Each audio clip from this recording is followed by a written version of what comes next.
plaisir de nous retrouver 61 ans après l'indépendance, 30 juin 1960, 30 juin, Siko Tozan à 2021, 61 ans après l'indépendance. Nous allons cogiter tout autour de ça.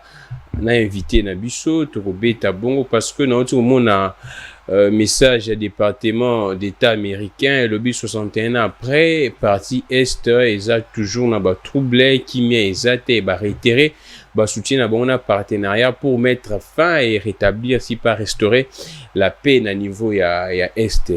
Et c'est pourquoi na bengelbi na lombango Dr John Mugisa waza PCA, ya Fondation pour la paix et le développement. Parce qu'on ne peut pas fêter l'indépendance 61 ans après aussi longtemps parti à Est, makamwezaka kabiente. Makamwezaka kabiente, makonzambo kayemo pa lobakiango, ben fort eza fourni, mais jusqu'à présent nous paix et zonité. Siko mutuaye ba makambu ya paix wana, kombo na Dr John Mugisa.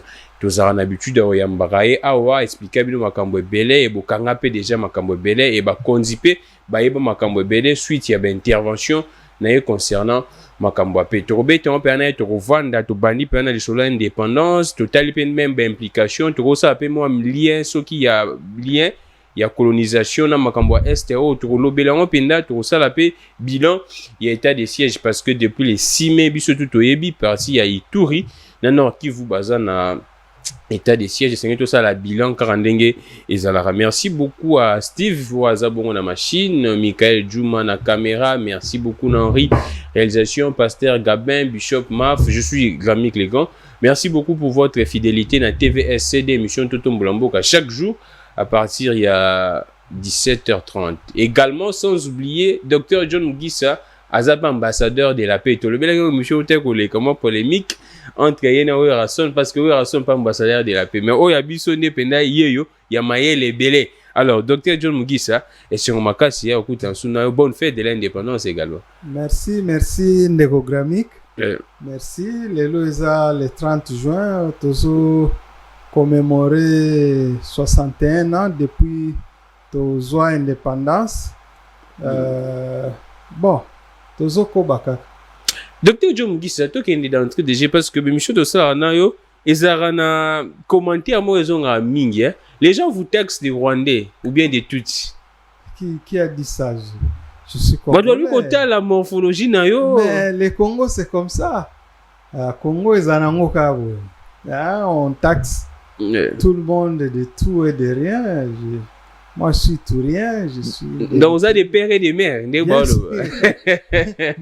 Makamba Congolité, Tombo qui va des pères et des mères. Donc, même la 5e génération. Ah, 5e génération, non? So, l'ingito ça la débat na oye la ova génération na biso. Depuis 5e génération, ti ngai, ti banana ngai. Donc, oui, bon, c'est nous que normal, Eza Congo. Likambu, avant Toko Tamakambo, tout aux appels indépendance, Likambu, bon, tout le blanc car directement, Likambu ya ba Nyamulenge, na Est Kuna. Yo, avis nous les bon, je pense pas que je suis venu parler des choses de Nyamulenge. Tu comprends? Oui, donc, je suis venu parler dans ma état de siège, surtout au Ezole Kana. Na deux provinces, Ituri, na Nord Kivu, parce que je n'étais pas ici, j'étais au Maniema. Il y a beaucoup de gens qui m'ont appelé, une opinion surtout na avancement il y a état de siège alors la permission spéciale. Docteur John Mugisa, c'est un scientifique qui réfléchit beaucoup sur les sujets. Ouais, mais docteur Mugisa to banda directement indépendance 61 ans de l'indépendance d'entrée des jeux département d'état américain basali constat que 61 ans après mboka ezaka na kimiate lecture une ko ça là 61 ans après pour la situation surtout où eza matière sécuritaire na mboka na biso yo étant que expert ya makambo sécurité ya paix et ainsi de suite. Bon, 61 ans après, bon, Tozo Bundakaka, se bat, le pays se bat depuis 1960, 5 jours après l'indépendance, Mbutu Bandaki. Donc, 5 jours après l'indépendance. 5 jours après. Mbutu Bandaki. Tilelo. Bon, tozali na ba période moke ya bakalmi ezalaki na kati, mais de toutes les façons mpe mpenza ya malongo ezalaki te, surtout na partie est ya Congo. Donc oui, bon, je foi na bakonzi ya mboka, ils se battent jour et nuit pour que quand même to retrouver paix na mboka na biso, surtout na côté à est. Ouais. Sikoyo ntango 5 jours après indépendance kimi eza susu te olobi mpe yo mo oprécise yango mingi surtout mopanzi ya est. D'abord avant, parce que tobanda penda na borigine il y a deux buts, cause ezalaki na nini après 5 jours ya indépendance? Bon, c'était beaucoup de choses, hein. Ouais. Moni, d'abord on n'était pas vraiment bien préparé. Ezaki courant moko boye, ezaki na période wana, on n'était pas vraiment préparé, et les Congolais ont dit aux Belges l'indépendance maintenant. Alors tellement que ba insista ki alors courant ezaki makasi denti tsunami, ba pays ebele ezaki ozo ba indépendance na bango. Alors on était obligé tous à la indépendance, alors qu'on n'était pas encore vraiment bien préparé, surtout na niveau interne. Vous voyez, parce que politique ya colon ezalaki que c'était le système paternaliste, hein. C'est-à-dire nous tous quoi? Nous dépendions du colon. Donc le colon n'a pas vraiment cultivé cette relation entre biso et zalagité. Tu vois, nous tous eza papa biso nyonso tozaki focalisé vers papa. Ezaki relation moko verticale entre biso penza ezalagité. Yango no monita nkaka mundele papa kei bana mutura mtu abenani. Ah d'accord. Mutura mtu azui parti na ye o bakatanga chombe kuna ake kuna kota bakasai mulopwe ye pasalio aye donc etikoto petikali na ndenge na nango. Donc préparation penza ezalagité. On n'était pas préparé et les colons ne nous a pas aussi préparé parce qu'il a été aussi surpris. Même les colons étaient surpris. Il a été surpris tant que c'est une indépendance. Raison pour laquelle Van Bissen a komaka, tant que bandi ko luka indépendance, il a dit non, il vous faut encore 30 ans pour se préparer. Ba Congolais, ba mona qui est injure, a dit non, tolembi boumbu, nous devons vraiment être indépendants. Et c'est comme ça que c'est arrivé. Naba précipitation nyonso ana et ça nous suit jusqu'aujourd'hui. Faut siko eza nani? Faut eza mutu. Question na linga répondre na ndengo ana te. Personne n'est fautif dans toutes choses. Ni les blancs ni eza faute eza te. Kozana bitida bate faute eza fulani non. Eza ba circonstance oye o esali ke makambo ezala ndengo ana. Parce que il n'y a aucune personne on nzambe asala qui peut être là azala kaka nime ya kosala biloko mabe. Tu vois, toute personne ndenge na ye ayebaka osala malamu. Mais yo mona o ya osala mabe, mais ye azoyebaka osala malamu. Parce que kolon azaka lobaki non azosalisa biso, azoémanciper biso, azociviliser biso. Tu vois? Mais biso tozomona non ezande boumbu. Tu comprends? Donc chacun a une façon à interprétation. Il y a chaque situation. Alors, docteur John Ngis, on a eu qui de manière méthodique parce que yo ça la recherche na Gambouana. Tout ça c'est quoi variation il y a ba ou soit dans le insécurité bien crise. Depuis après 5 jours après, comment est-ce que ba crise ango et ses succéda qui tolongwe oyo keno tozaki préparé et ainsi de suite après wana. Quelles sont les causes oyo et ça là qui que ba crise mususu et ses succédés? Mais c'était ça. Bon, tu vois, quand l'homme blanc est parti, aux Onsingaskona cours, c'était quel cours là? Cours moko professeur Azako expliquait Bisso. Il a laissé derrière lui les hommes de paille. Les hommes de paille, c'est-à-dire? Donc, Batunae quoi. Ah, d'accord. Le colon est parti, mais il n'est pas parti. Tu vois, donc, Bato a placé qui mingi, na ba pays mingi quoi, pas seulement le Congo. Non, chez nous, Lumumba a refusé d'être un homme de paille. Vous comprenez? Lui, il voulait vraiment la vraie libération, indépendance à solo. Vous comprenez? Et raison pour laquelle il a eu beaucoup d'ennuis. Les lois sous ses sécrétés. Tout le monde connaît la circonstance, il y a mort à Lumumba. Vous comprenez? Donc, c'était presque ça. Alors, il fallait diviser pour régner, il fallait qu'on crée la situation. C'était beaucoup de choses. Vous comprenez? Jusqu'à ce que quand Mobutu est arrivé, bon, bah, pesi responsabilité, on a 63, 64, Abundi, avec l'aide, bon, au monitant, on a pesé, bah, tozai na guerre froide, tendance ezaki mibale, tendance eza histoire na lingi pena ba comprendre bon, que eza domaine ngata. D'accord. Vous comprenez, je peux pas aller loin parce que c'est pas mon domaine, je respecte les domaines des autres. Ce que je te dis, c'est ce que je connais, c'est ce que évolue alors. Et alors Mobutu a essayé de maîtriser avec l'aide des Américains, tu vois. Alors, la tendance à ezaki makasi, il y a guerre froide, mais bon, il a pris le pouvoir en 65. Bon, il a régné à maître absolu jusqu'à ce que dans 96 tango musée aye kolongolaye quoi. Voilà. Donc ils ont des bons, voilà tous moi bref aperçu. Voilà. Pour na makambo wana. Alors je ko to komi na moment oyo. Toko ta directement mokonza mboka Félix Antoine Tshisekedi azwi bokonzi. Makambo ozo continuer kaka insécurité surtout na partie ya est. Et mokonza mboka moni réclamation leki belé makambo leki belé mokonza mboka azwi décision acha état de siège. Alors, siko na lisolo wana ya état de siège Dr John Mugisa poto betango penda bien. Tant mokonza mboka a décrété état de siège le 6 mai. Pendant 30 jours. 30 jours et sili. Mokonza mboka a renouvelé ndenge tolobaka a prorogé pendant 15 jours. Siko na benga ki opto sala penda bilan pour na makambu ya état de siège oyo après tout ce temps après les 6 mai 30 jours ainsi de suite. Vous allez nous excuser pour ces aléas en tout cas et ça bien tozaka na mboka na biso tozobeta masolo ya les 30 juin. Mais merci beaucoup en tout cas pour votre fidélité. Tout ça, Dr John Mugisa, Tozobeta Lisolongo. Bilan sikoyo. Selon Dr John Mugisa, bilan et état de siège. Bien que Mokonza Mboka a déjà assez félicité, à l'objet que nos actions sont positives, malgré que pendant nous ils ont été. Lecture na yo, état de siège.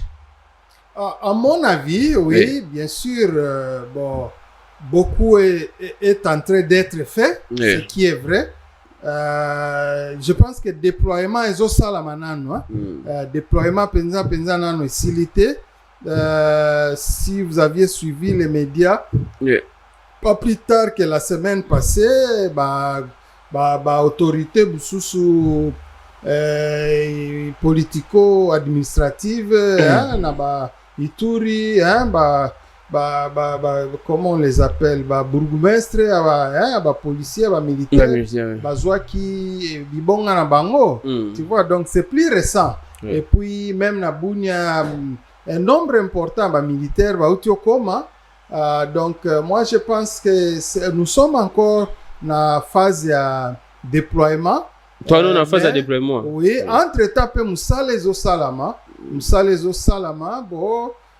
On regrette que vraiment même na Ituri surtout même dernièrement na Beniawa que batoazo kufa kaka.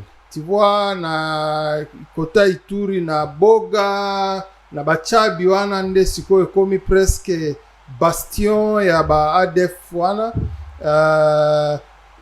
mingi bazo uta kota Nord Kivu pe kuna pe bazo kima puissance de feu armée na biso nini triangle de la mort est changé. Vous comprenez? Donc côté kule zalaka Eringeti Oicha Kamango sikoyo ekomi kota Ituri. Tu vois donc entre Boga eza awa Chabi eza awa na Mitego eza quelque part donc wana esali siko triangle de la mort mikolo soki on se retrouver na milieu wana mikolo yo vous avez vraiment 98% chance d'être tué malgré état de siège et ça je rentre encore dans la situation na expliquer kaliboso il y a asymétricité à guerre. Il y a guerre, oui. Donc ennemi azana visage te oyebi place azali te il attaque par surprise d'une façon sporadique parce que yé pas surveiller mouvement armé. Oui. Azota l'armée za wapi soit ebi ka armée za koto yo ya attaquer koto. Tu vois? Oui. Alors armée à cause de la déployer dans chaque village pour le moment quand bien même biso to senga yango biso to loba que c'est pourquoi insuffisance il y a ba militaire ou bien ça aussi vous le savez bien que bazo kende kaka bazo kende nanu voilà nanu nombre penza ekokite mais ba o bazali quand même ils essayent quand même de faire un effort pour que va maîtriser kimia mais bon tu sais chez nous dans le domaine amso tolobaka on peut toujours connaître dato bitumbe bandi mais tant guerre si la ka ebanate tu vois donc ekosala un jour ekosala 6 jours net na Israël 100 jours 5 ans 10 ans 20 ans 30 ans. Tu vois, même loi et habilitation, nani a rejeté qui l'Assemblée nationale. Na Sénat va rejeter l'Assemblée nationale. Voilà, mais ils finiront par accepter en gros comme ça. Comment ça? Mais dans 15 jours, on ne peut pas terminer une guerre. C'est presque impossible. Mais tant on obéit likambu ya armée na ina ba nebite soke za na domaine yo et tant que expert à makambu ya paix combien de soldats ou bien de policiers tokoki kozana bango pour maintenir du moins la sécurité na partie wana so kozana moi estimation ya nombre bon, je ne peux pas aller plus loin que ça parce que wana eza ba domaine purement militaire bango mo ba yebi ndenge nini basala makambu na bango. Tout ce que je peux dire c'est que il faut au moins conflit eza neti biso toba eza neti na nini tozo allusion ya tosala allusion na maladie ya cancer. Tu vois oui cancer ye toza na ba cellule eza question ba cellule nzoto na biso mo mato soki na ba million ya cancer et ya ba cellule tu vois donc cancer ya katang ba cellule bandio kokufa ko se multiplier en désordre ozomona et ezala kana ba stade ya wana eza batu ya domaine médical nde bayebi yango je parle sous réserve ezakala ba étape première étape deuxième étape troisième étape quatrième étape yango wana omona soki okomi na quatrième étape munganga ayebisi yo non tu as 2 semaines tu as 1 mois tu as 3 mois tu as 6 mois avant de mourir tu vois parce que komi na étape ya suka alors ba étape wana nde tobenga métastase même en résolution de conflit. Nous parlons de métastase du conflit. Conflit pesant à la métastase. Vous comprenez? Alors, ce qui crée toujours des difficultés, comme tant où na ba métastase wana na stade 1, ba eza la façon ba soigner comme na stade 1, na stade 2, na stade 3, na stade 4. Les difficultés pour comment on a ba conflit aussi là, c'est parce que au lieu eza na stade 2 bango bazo soigner on qui c'est stade 1. Oh. Tu comprends? N'invite ceux qui ont compris. Non comprendre, oui. Conflit kozala toloba et comme na stade 3 bino par exemple bozo tia na bozo intervention traitement na stade 1. Non, ça ne va pas. Et aussi mbaté. Vous comprenez?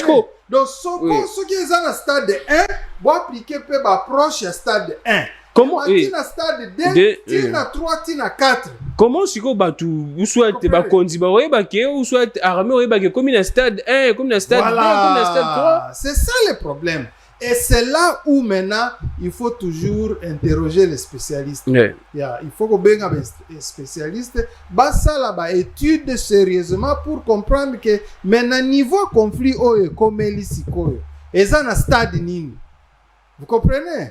Pour eza na ba analyse, eza na ba baromètre tokomeka, tokotala eza ba signaux mo fulani qu'on peut dire que non, na conflit oyo eza na stade boye. Tu vois? Mais, alors raison pour laquelle ozomona soki botie stade par exemple conflit eza na stade D bino bokebimisa traitement suka ya cancer. Si je ne me trompe pas, ils ont chimiothérapie. Tu vois, donc ce comme un niveau on a vraiment un niveau mon souka. Vous comprenez?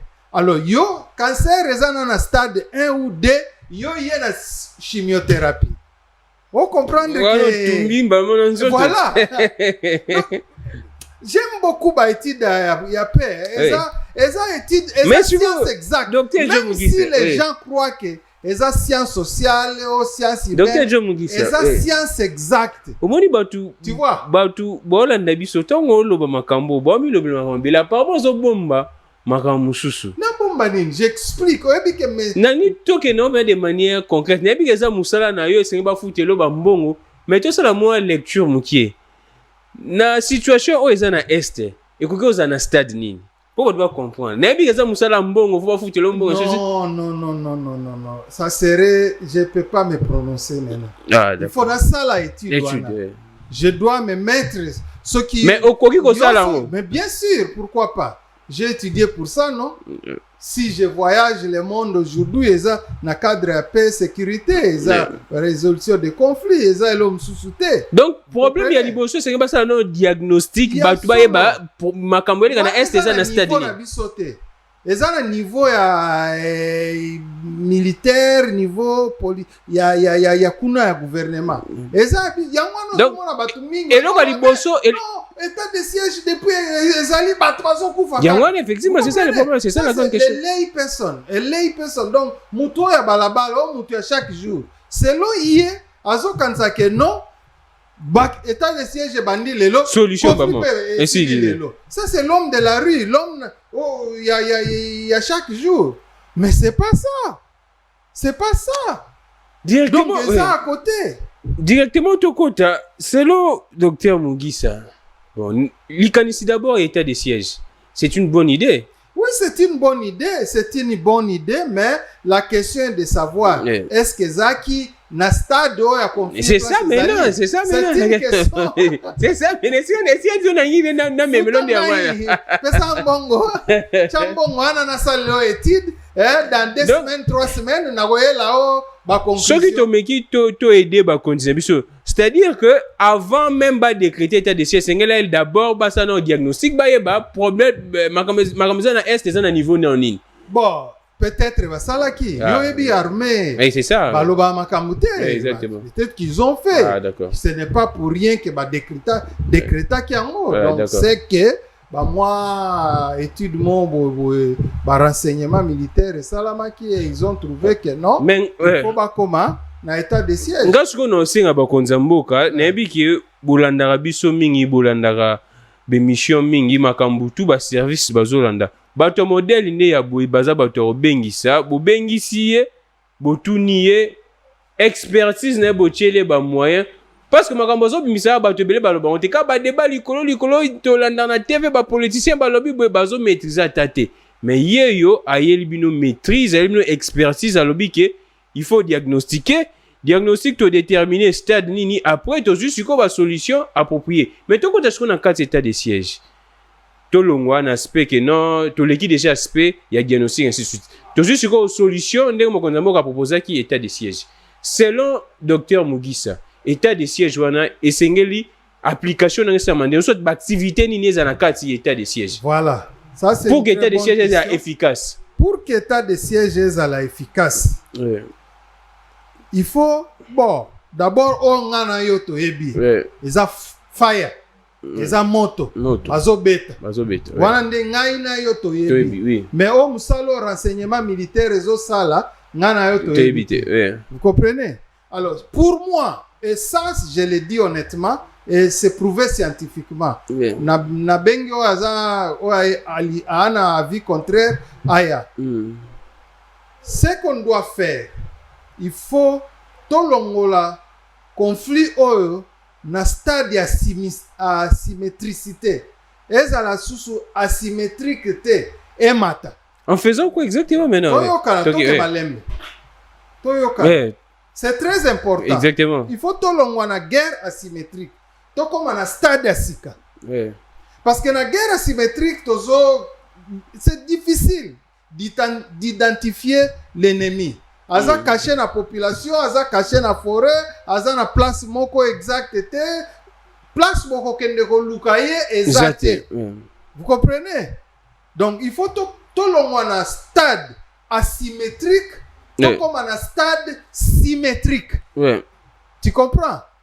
Tout un stade asymétrique, tout comme un stade symétrique. Ce qui état de siège balingi va réussir. Vous comprenez? Il faut tout l'ongwana. Alors, tout l'ongwana. C'est ça la plus grande question. Parce que dans le stade symétrique, tu as deux volets. Tu as un volet unidirectionnel, na bidirectionnel. Oh, court, hein?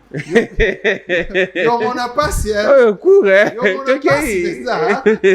C'est une émission pédagogique. Voilà, on était dans stade asymétrique ou bien symétrique? J'ai dit ceci. Ce qui balingi qui est de siège ici. Vous comprenez? Premier point, et c'est que tu as là. Comme à niveau, on a un exemple. Aux ana salle de bain, robinet zotanga. Tu comprends? Robinet zotanga, ezo dérangé. Ok, aujourd'hui ni torchon ou torchonné. Après une heure, au moins je m'ai étonné. Ok, torchonné. C'est ce qui se fait maintenant. Oh, sérieux? Alors, pour que solution ni fozwa, pour mai et tanga susute. Ou bien ba plombier ba kanga ba réparer robinet, oui. Donc il faut des solutions, une solution définitive. Vous comprenez? Donc c'est ça un peu. Donc nakati wana état de siège. Donc ba approche ça est belé. Entre-temps ozo pangusa mai. Ce qui se fait maintenant, oui. Entre-temps, les plombiers, kanga. Nako kanga wana. Même batu mingi ba comprendre te, ne place à dialogue ezali. Place à diplomatie ezali. Vous comprenez? Wana to benga ngo quiet diplomacy. To comment wana, oui. Quiet diplomacy. Donc une diplomatie silencieuse. Ozoka. Parce que tant que nous sommes à hauteur intellectuelle, et ça, moi, passe. Vous comprenez? Bakoboma batu, mais hauteur intellectuelle, bana balar na bango, bana ba munition na bango, mafia na, ezali nan, ezo sala nan, bako recruter bamsus. Il faut recruter d'autres personnes. Tous on a deux dimensions. Voilà. Dimension, oui. Je t'ai montré difficulté à stade asymétrique dans héros dans l'état de siège. Alors, l'armée doit faire un effort pour que Alongwana amatissa conflit à un niveau à stade symétrique. Symétrique, bidirectionnel ou unidirectionnel. Unidirectionnel, c'est-à-dire soit yé azokende kobeta ennemi ou bien ennemi azoya kobeta bidirectionnel lo bazo beta. Alors, akokoma ana ndenge nini? Je vais te donner l'exemple il y a LRA na nord ya Uganda. Armée ougandaise ezaki na makoki nyonso. En tout cas mbongo ezalaki ba période wana vraiment même Amérique azaki supporter bango makasi. Ba meka na stade na niveau asymétrique wana bakokate. Ils ont tout fait. Mais ce qu'ils ont fait, ba isola ki population, ba divisa ki population. Donc bazui population nyonso ba tia bango na ba camp de déplacés. Tu comprends? C'est ce qui s'est passé. Alors oya tikala ki libanda était considéré comme ennemi. Ah, d'accord. Joseph Kony balongola na Uganda akoti na Congo na 96 tang baye balandi lelo azana Centrafrique. Tu comprends? Donc c'est ça. Les stades symétriques on les a parmi ba méthode balongoli na symétricité ba commission balongoli donc ba diviser population na ba vrai rebelle. Donc c'est une des stratégies en mais tout cas. Donc, on peut également bicoter en est na Ituri na Nord Kivu isoler population, on a dit quand il y a des déplacés, où on pourrait contrôler facilement la population et identifier. Et ensuite, Moutou Baomo na Libanda, c'est Gaza ennemi, c'est Gaza milice. Et pourtant même les lois na Ituru a déplacé ça et belé. Et c'est facile de le faire. Même pas ballon wananda kuna bango. Bakozwa oyo basali on est candidat. Et comme net kamobo village ba encercler ango. Ba eza bloto stolo bagi déjà donc pour contrôler va sortir na ba entrée. Tu comprends? C'est facile de le faire d'abord. Et ça va stratégie qu'il faut mettre en place. C'est facile s'il y a les moyens.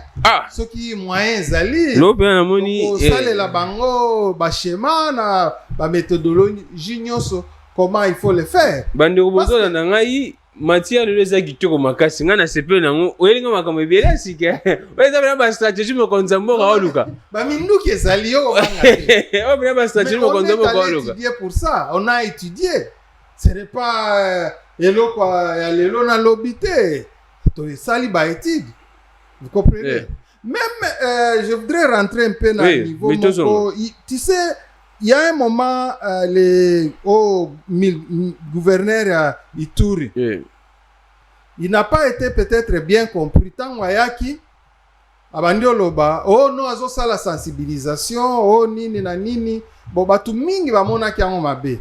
Que yo yé na état de siège, tout ce que nous voulons, yo bandako beta. Mais lui, c'est un homme qui est formé. Quand il est arrivé, Abanda nan ko tia moi sensibilisation muke. Ça signifie quoi? C'était aussi dans le cadre de faire monter la situation asymétrique, à un niveau symétrique. Oui. Vous comprenez? Donc, c'est-à-dire quoi? Parce que pour que on comprendre la guerre, il faut comprendre comment ça opère. Le mode de recrutement et le mode opératoire. Il y a des guérilla, il y a des groupes armés. Il faut qu'il y ait un mode de recrutement, un mode opératoire. C'est des choses importantes. Vous comprenez? Dans le mode de recrutement, la raison est belé.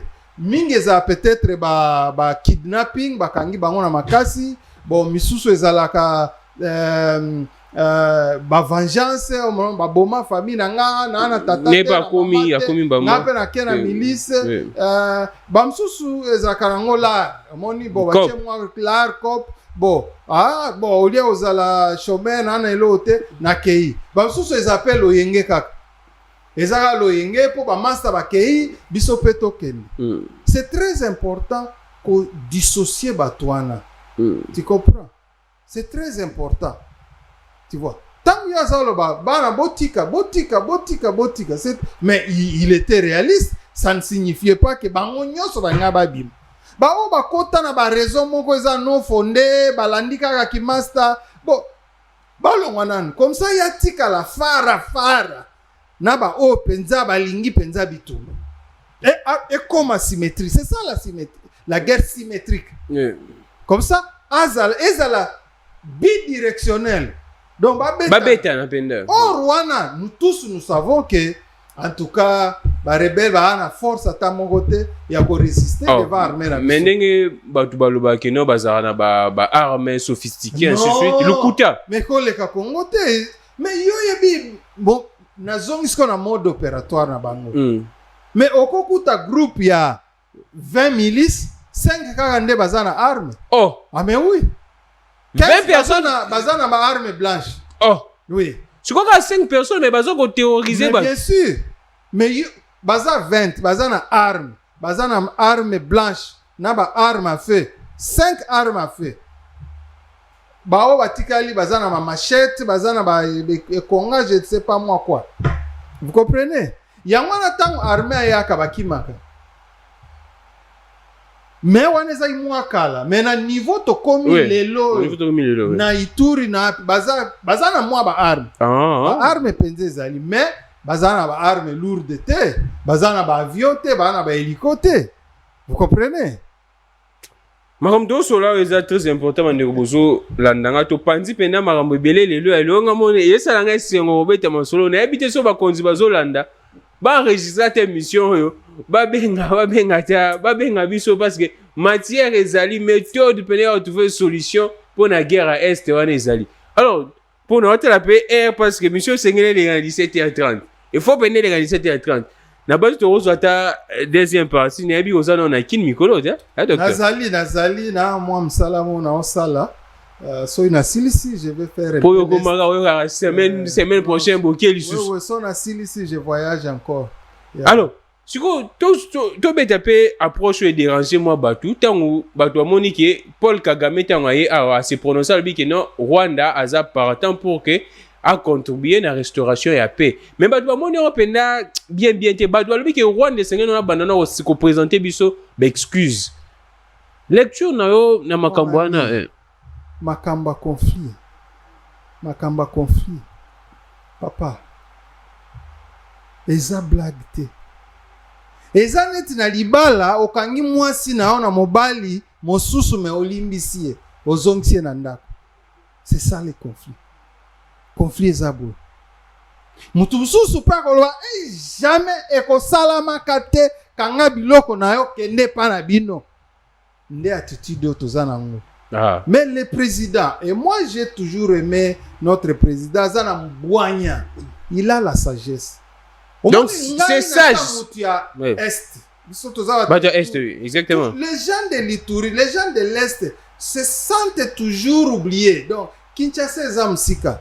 Mais au moins aujourd'hui, Cap est tourné dans l'Est. Oui, exactement. Namo Konzambo Rapake Kuna. Radio Nyoso. Est, oui. Déjà, caméra est dans l'Est. Il faut savoir que les conflits que dans les médias. Médias est un élément très important. Donc, conflit que dans les médias. Tout va ensemble. Tu vois. Est-ce que tu sais ce qui se passe dans Chouapa? Dans Chouapa, Mikolo. C'est quoi? Oui, il y a un journaliste. C'est quoi? Informer par toi, oui. Tu vois. Bantuna ba pigme ba ndio bunda bazo bomana o semaine o euti aussi là. Est-ce que beaucoup de gens savent ça? Même pas. Ah voilà. Ni na ba média ou ba télévision. Tout ce qu'on sait zanini c'est ça. Donc conflit na média.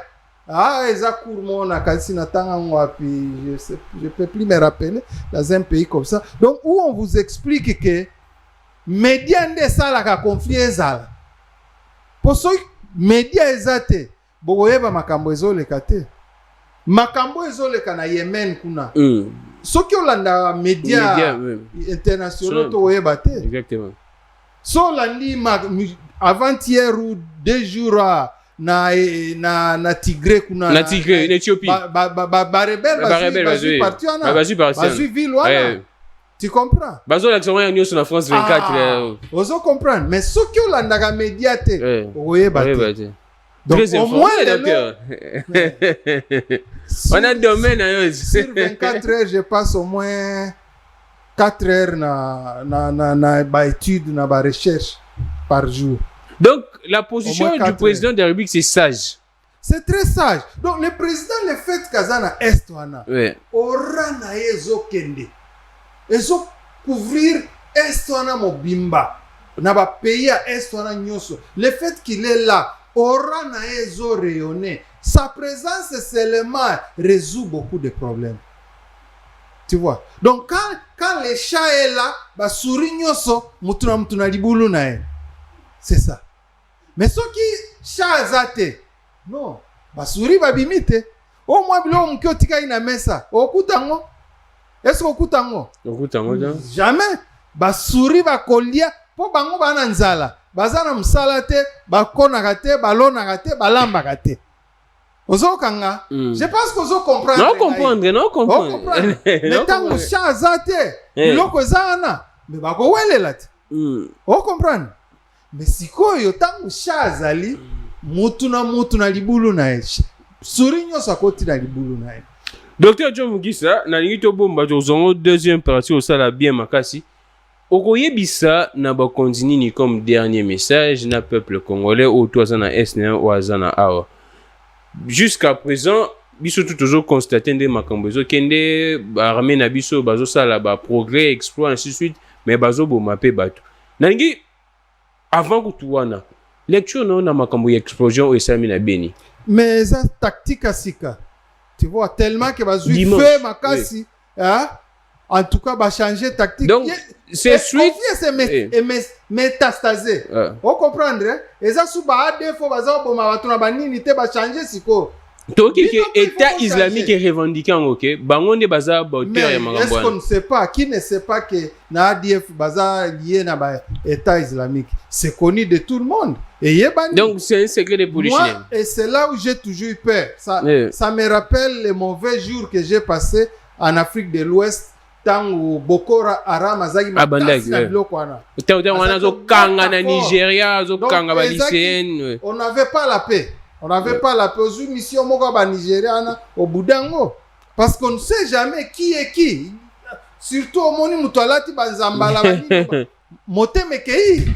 Yé pona ya zo beta ebi ka kende lola. Mais yo so okay mais nano bomsi makamna ona nzambete. Donc, Bitumba échanger étape mususu. Bitumba échangeaka. Même na Ituri, Bitumba ezo changer. Tozana étape mususu ya genre Bitumba. Vous comprenez? Lobby na Bitumba ba oya ba 2000 kuna ezalaki, c'était clair mutu nyonso ayebaki ezaki baema na ba lendu bazaki obomana. Aujourd'hui ce n'est plus ça. Ce n'est plus ça. D'ailleurs, aujourd'hui, bazo solo la tentative à génocide. Vous comprenez? Et ba victime, et comme il a ba ethnie belé, eza seulement quand ba ématé, les autres ont presque na 7 ethnies. Oh bazo subir ba conséquences ya Kodeko. Les autres ont kano na kota ba Tchabi ba Boga, on parle de Banyabusha, c'est qu'on ne parlait pas na ba 2000. Vous comprenez? Alors, au quoi il y a la stratégie? Oh, si ça y est, tu vas 2000, t'es pour la psychose. Au bêta à côté. Alors, docteur John Mugisa, pour tout ce qui ça, parti Oyo, dernier message non pas Bakonzi. Tu as dit que le bidé ma kambo belé déjà Bakonzi déjà ba noté. Dernier message non pas Bakonzi na population Izani. Non, donc ce que je dis toujours, un mort de plus et ça la montée m'a passé. Yeah. Le fait que Batoazo Koufa, ça nous dérange. C'est comme match à football. Beaucoup maintenant, on j'ai à 98%. Mais adversaire, quand on a souka Chebi, Batoazo féliciter l'équipe est gagnée. Baotala,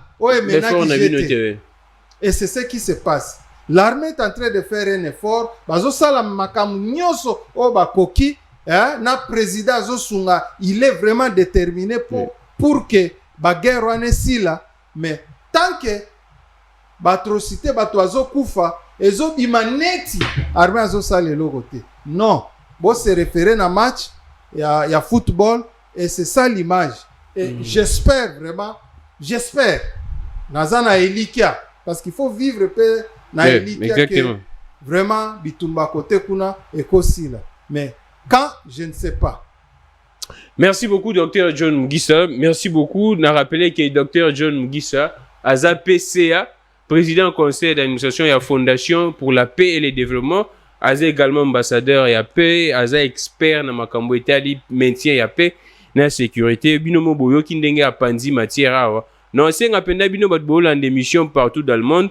Na internet awa bo partager pendant émission si ça même beaucoup beau carte extrait bo tindata mo konzamboka c'est ce qui doit se faire normalement et ça ngana moni solution mususu te oyo tokoki koleka sans oyo docteur Apesia. Je vous le dis sincèrement, c'est très spécial et très génial bana mboka baza awa bakoki kosunga mo konzamboka pour que paix ezongana este. Merci beaucoup na Steve Azaki na ba machine, merci beaucoup na bande kunyo soto za na bonga na TVCD, Pasteur Gabin, Bishop Maf, Henri, Juma na pesibino bamboti na bino pe ozarana chaque jour na 17h30 okutani bongo prochainement kaka pona le mboka prochainement lobby et ça tout ça samedi tu passes votre belé bagasi les 30 juillet to samedi week-end dimanche lobby mosala ezongi kendo lukambongo kendo kosala musala tout et cela rege pomboka et kende liboso que le Dieu de toutes les inspirations continue de nous inspirer et de vous inspirer. Au revoir.